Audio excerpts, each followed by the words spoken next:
They are mocked as prostitutes when they try to shop, rejected when they try to rent their own home, and shunned from jobs that could provide them life's most basic necessities.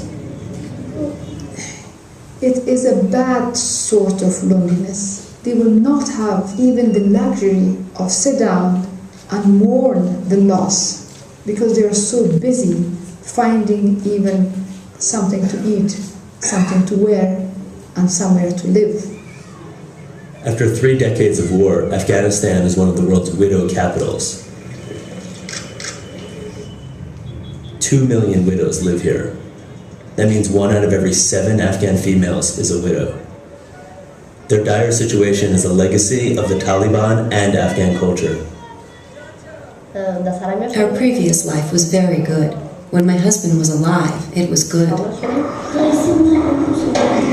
Sabrgul is 32. Her husband died in the war 6 years ago. With a middle-class background, she was fortunate enough to get a cleaning job, earning about $100 a month. Her life was difficult but bearable, thanks mostly to her 16-year-old son, who escorted his mother and 3 sisters into town every day. My son was a very good boy. He was 16. It was early morning, 8 a.m. He was going to school. The car hit him along the footpath. I don't know if it was the driver's fault, but he killed my son. For the past 4 years, Sabrgul and her 3 daughters have been living in this widow shelter run by the Red Crescent Society, the Muslim equivalent of the Red Cross. If my son were still alive, I wouldn't spend even a second in this shelter. This is a life full of sadness. We don't know what our future holds. What is in store for me? This is life.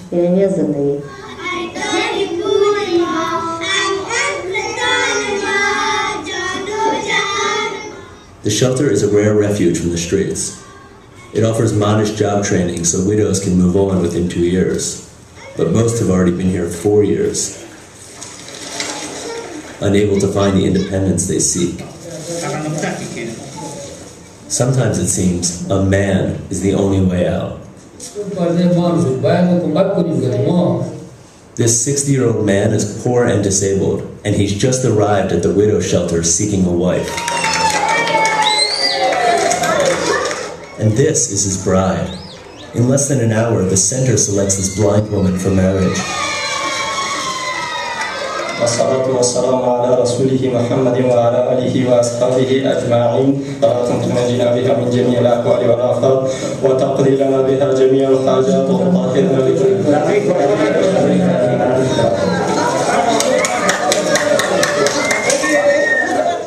Now she has a man, and in Afghanistan, that's like winning the lottery.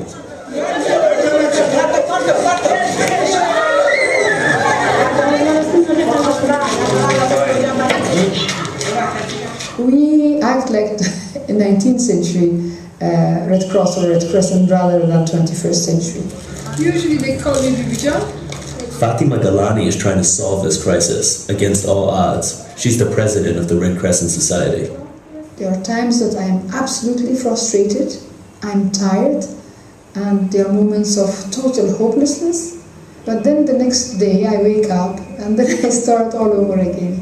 I want to be one of those people who have changed this, that we go back to a normal life, the normal life that we used to live before the wars. Akala is 38 years old. She's the shelter's most determined widow. And she's been trying to make a life for herself ever since her husband died in the war in 2001. But it's been a struggle. For as long as I can remember, I grew up in war. I got older in this war, and perhaps I'll die in this war, and we haven't seen a single day of happiness.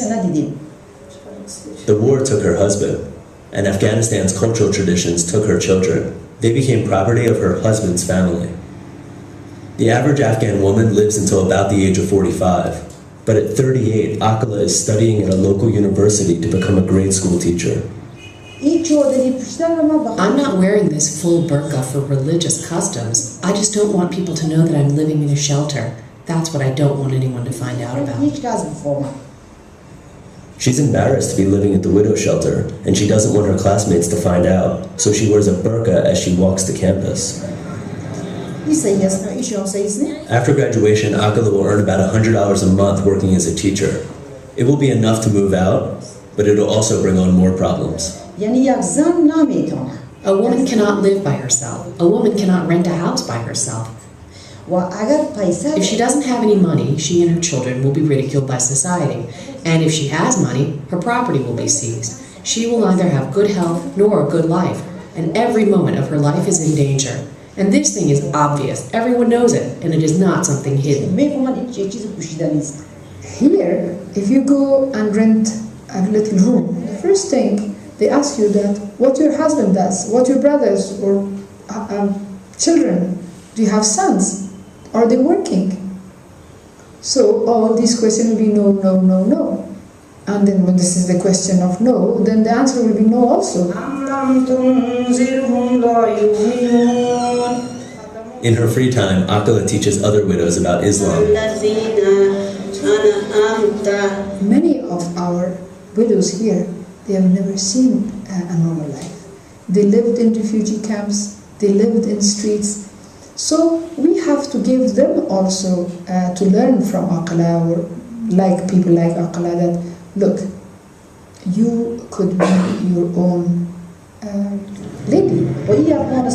With the assistance of God, we hope Afghanistan can be rescued from its current situation. And the insecurity that I see on the faces of women and children, if we can get rid of it, then I'll be happy.